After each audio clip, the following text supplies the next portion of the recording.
the Planetary Limited.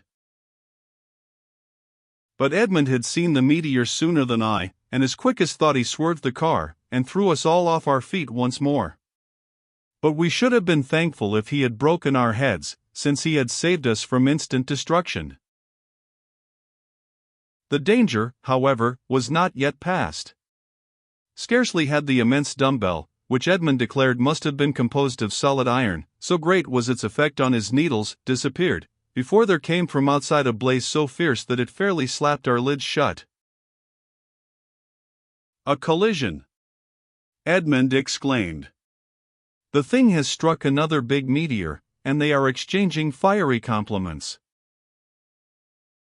He threw himself flat on the floor, and stared out of the peephole. Then he jumped to his feet and gave us another tumble. "They're all about us," he faltered, breathless with exertion. Then, having drawn a deep inspiration, he continued, "We're like a boat in a raging freshet, with rocks, tree trunks, and cakes of ice threatening it on all sides. But we'll get out of it. The car obeys its helm as if it appreciated the danger. Why, I got away from that last fellow by setting up atomic reaction against it, as a boatman pushes with his pole." Even in the midst of our terror we could not but admire our leader. His resources seemed boundless, and our confidence in him grew with every escape.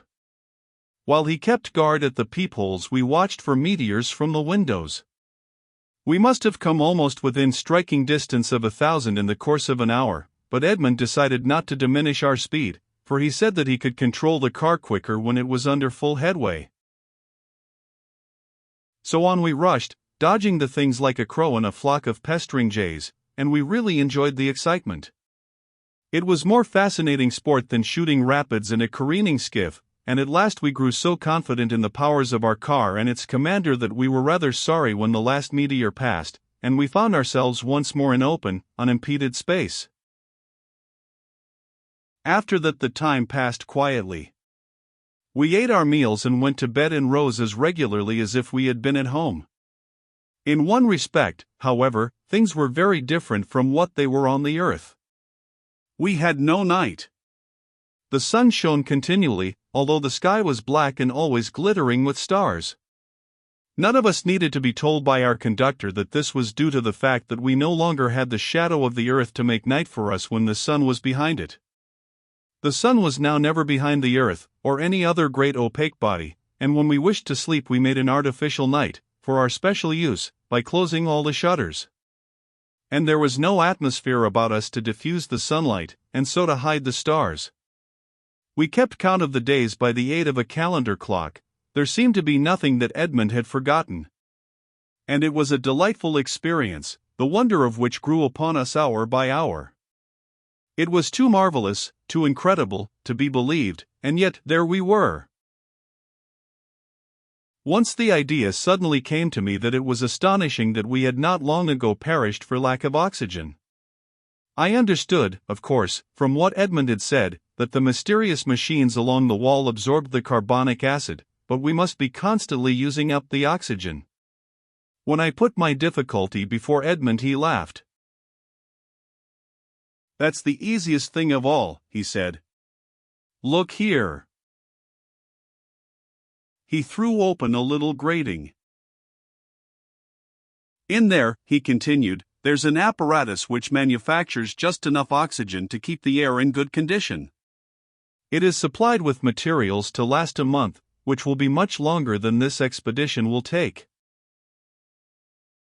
"There you are again," exclaimed Jacques. "I was asking you about that when we ran into those pesky meteors. What is this expedition? Where are we going, anyway?" "Well," Edmund replied, "since we have become pretty good shipmates, I don't see any objection to telling you. We are going to Venus." "Going to Venus," we all cried in a breath. "To be sure. Why not? We've got the proper sort of conveyance, haven't we?" There was no denying that. Our conveyance had already brought us some millions of miles out into space. Why, indeed, should it not be able to carry us to Venus, or any other planet? How far is it to Venus? Asked Jack. When we quit the Earth, Edmund answered, Venus was rapidly approaching inferior conjunction. You know what that is, addressing me, it's when the planet comes between the Sun and the Earth. The distance from the Earth is not always the same at such a conjunction, but I figured out that on this occasion, after allowing for the circuit we should have to make, there would be just 27 million miles to travel. At an average speed of 20 miles a second, we could do that distance in 15 days, 14½ hours. But, of course, I had to lose some time going slow through the Earth's atmosphere, for otherwise the car would have taken fire, like a meteor, on account of the friction. Then, too, I shall have to slow up on entering the atmosphere of Venus, which appears to be very deep and dense, so, upon the whole, I don't count on landing upon Venus in less than 16 days from the time of our departure. We've already been out 5 days, and within 11 more I expect to introduce you to the inhabitants of another world. The inhabitants of another world. Again Edmund had thrown out an idea which took us all aback. Do you believe there are any inhabitants on Venus? I asked at length. Certainly. I know there are.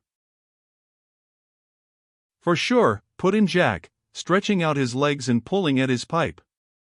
Who'd go 27 million miles to pay a visit if he didn't know there was somebody at home? Then that's what you put the arms aboard for, I remarked.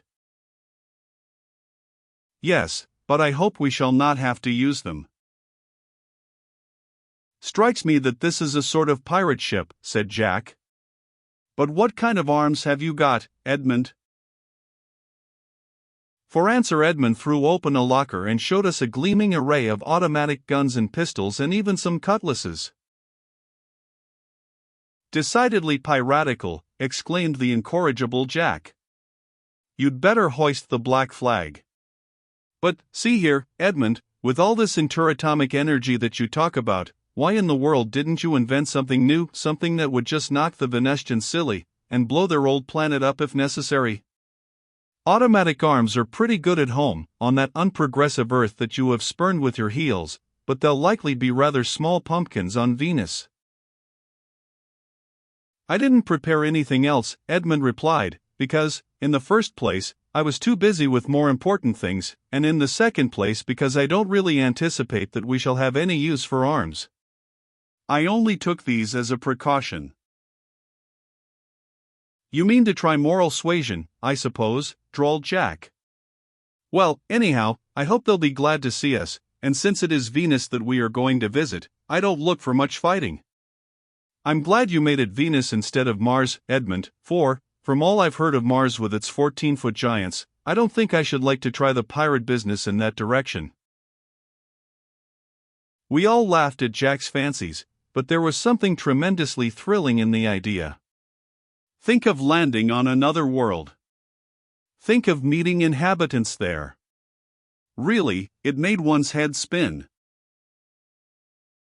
Confound it, this is all a dream, I said to myself. I'm on my back in bed with a nightmare.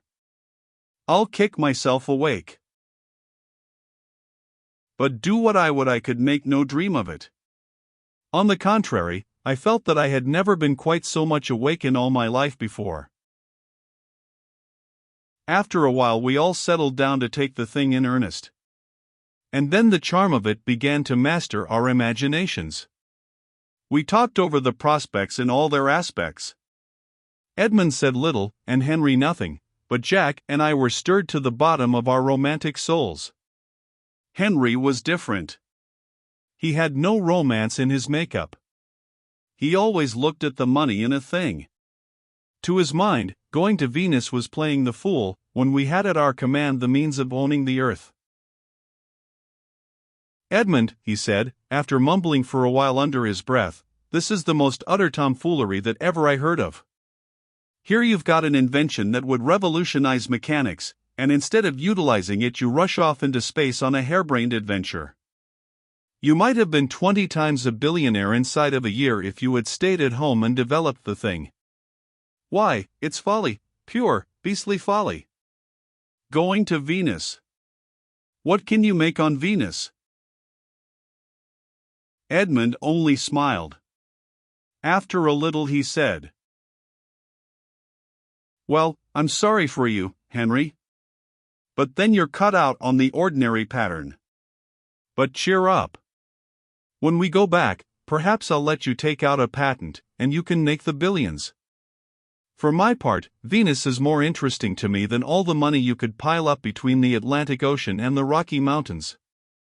Why, he continued, warming up, and straightening with a certain pride which he had, am I not the Columbus of space, and you my lieutenants, he added, with a smile. Right you are, cried Jack enthusiastically. The Columbus of space, that's the ticket. Where's old Archimedes now?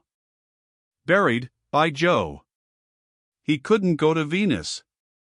And what need we care for your billionaires? Edmund patted Jack on the back, and I rather sympathized with his enthusiasm myself. The time ran on, and we watched anxiously the day hand of the calendar clock. Soon it had marked a week, then 10 days, then a fortnight. We knew we must be getting very close to our goal, yet up to this time neither Jack, nor Henry, nor I had caught a glimpse of Venus. Edmund, however, had seen it, but he told us that in order to do so he had been obliged to alter our course because the planet was directly in the eye of the sun. In consequence of the change of course we were now approaching Venus from the east, flanking her, so to speak, and Edmund described her appearance as that of an enormous crescent. Finally he invited us to take a look for ourselves.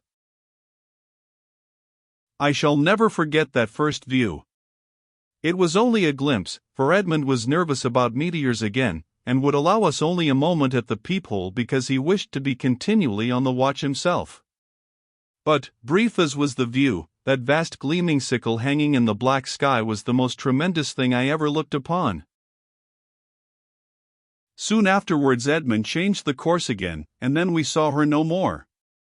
We had not come upon the swarms of meteors that Edmund had expected to find lurking about the planet, and he said that he now felt safe in running into her shadow, and making a landing on her night hemisphere. You will allow me to remind you that Schiaparelli had long before found out that Venus doesn't turn on her axis once every 24 hours, like the Earth, but keeps always the same face to the sun, the consequence being that she has perpetual day on one side and perpetual night on the other. I asked Edmund why he should not rather land on the daylight side, but he replied that his plan was safer, and that we could easily go from one side to the other whenever we chose. It didn't turn out to be so easy after all, but that is another part of the story. I hardly expect to find any inhabitants on the night side, Edmund remarked, for it must be fearfully cold there, too cold for life to exist, perhaps, but I have provided against that as far as we are concerned. Still, one can never tell. There may be inhabitants there, and at any rate I am going to find out. If there are none, we'll just stop long enough to take a look at things, and then the car will quickly transport us to the daylight hemisphere, where life certainly exists. By landing on the uninhabited side, you see, we shall have a chance to reconnoiter a little, and can approach the inhabitants on the other side so much the more safely. That sounds all right enough, said Jack, but if Venus is correctly named, I'm forgetting where the inhabitants are as quick as possible. When we swung round into the shadow of the planet we got her between the sun and ourselves, and as she completely hid the sun, we now had perpetual night about the car. Out of the peephole she looked like a stupendous black circle, blacker than the sky itself, but round the rim was a beautiful ring of light. That's her atmosphere, Edmund explained, lighted up by the sun from behind. But, for the life of me, I cannot tell what those immense flames mean. He referred to a vast circle of many-colored spires that blazed and flickered like a burning rainbow at the inner edge of the ring of light. It was one of the most awful, and yet beautiful, sights that I had ever gazed upon. That's something altogether outside my calculations, Edmund added. I can't account for it at all. Perhaps they are already celebrating our arrival with fireworks, suggested Jack, always ready to take the humorous view of everything. "That's not fire," Edmund responded earnestly. "But what it is, I confess I can't imagine." "We'll find out, however, for I haven't come all this distance to be scared off." And here I must try to explain a very curious thing which had puzzled our senses, though not our understanding, because Edmund had promptly explained it throughout the voyage, and that was levitation. On our first day out from the earth, we began to notice the remarkable ease with which we handled things, and the strange tendency we had to bump into one another because we seemed to be all the time employing more strength than was necessary and almost to be able to walk on air. Jack declared that he felt as if his head had become a toy balloon. "It's the lack of weight," said Edmund. "Every time we double our distance from the earth we lose another 3/4 of our weight. If I had thought to bring along a spring dynamometer, I could have shown you, Jack, that when we were 4,000 miles above the Earth's surface the 200 good pounds with which you depressed the scales at home had diminished to 50, and that when we had passed about 150,000 miles into space you weighed no more than a couple of ounces. From that point on, it has been the attraction of the sun to which we have owed whatever weight we had, and the floor of the car has been toward the sun, because, at that distance from the Earth, the latter ceases to exercise the master force, and the pull of the sun becomes greater than the Earth's. But as we approach Venus the latter begins to restore our weight, and when we arrive on her surface we shall weigh about 4/5 as much as when we started from the Earth. But I don't look as if I had lost any avoirdupois," said Jack, glancing at his round limbs. "And when you give us a fling I seem to strike pretty hard, though in other respects I confess I do feel a good deal like an angel." "Ah," said Edmund, laughing, "that's the inertia of mass. Your mass is the same, although your weight has almost disappeared. Weight depends upon the distance from the attracting body, but mass is independent of everything." "Do you mean to say that angels are massive?" "They may be as massive as they like provided they keep well away from great centers of gravitation." "But Venus is such a center, then there can't be any angels there." "I hope to find something better than angels," was Edmund's smiling reply. Now, as we drew near to Venus, the truth of Edmund's statements became apparent. We felt that our weight was returning, and our muscular activity sinking back to the normal again. We imagined that every minute we could feel our feet pressing more heavily upon the floor. Our approach was so rapid that the immense black circle grew visibly minute by minute. Soon it was so large that we could no longer see its boundaries through the peephole in the floor. "We're now within 1,000 miles, said Edmund, "and must be close to the upper limits of the atmosphere. I'll have to slow down, or else we'll be burnt up by the heat of friction." He proceeded to slow down a little more rapidly than was comfortable. It was jerk after jerk, as he dropped off the power, and put on the brakes, but at last we got down to the speed of a fast express train. Soon we were so close that the surface of the planet became dimly visible, simply from the starlight. We were now settling down very cautiously, and presently we began to notice curious shafts of light which appeared to issue from the ground, as if the surface beneath us had been sprinkled with iron foundries. "Ah," cried Edmund, "I believe there are inhabitants on this side after all. Those lights don't come from volcanoes. I'm going to make for the nearest one, and we'll soon know what they are." Accordingly we steered for one of the gleaming shafts. It was a thrilling moment, I can tell you, that when we first saw another world than ours under our feet. As we approached the light it threw a pale illumination on the ground around. Everything appeared to be perfectly flat and level. It was like dropping down at night upon a vast prairie. But the features of the landscape were indistinguishable in the gloom. Edmund boldly continued to approach until we were within 100 feet of the shaft of light, which we could now perceive issued directly from the ground. Suddenly, with the slightest perceptible bump, we touched the soil, and the car came to rest. We had landed on Venus. "It's unquestionably frightfully cold outside," said Edmund, "and we'll now put on these things." He dragged out of one of his many lockers 4 suits of thick fur garments, and as many pairs of fur gloves, together with caps and shields for the face, leaving only narrow openings for the eyes. When we had got them on, we looked like so many Eskimo. Finally, Edmund handed each of us a pair of small automatic pistols, telling us to put them where they would be handy in our side pockets. "Boarders all," cried the irrepressible Jack. "Pirates, do your duty." Our preparations being made, we opened the door. The air that rushed in almost hardened us into icicles. "It won't hurt you," said Edmund in a whisper. "It can't be down to absolute zero on account of the dense atmosphere. You'll get used to it in a few minutes. Come on." His whispering gave us a sense of imminent danger, but nevertheless we followed as he led the way straight toward the shaft of light. On nearing it, we saw that it came out of an irregularly round hole in the ground. When we got yet nearer, we were astonished to see rough steps which led down into the pit. The next instant we were frozen in our tracks. For a moment my heart stopped beating. Standing on the steps, just below the level of the ground, and intently watching us, with eyes as big and luminous as moons, was a creature shaped like a man, but more savage than a gorilla.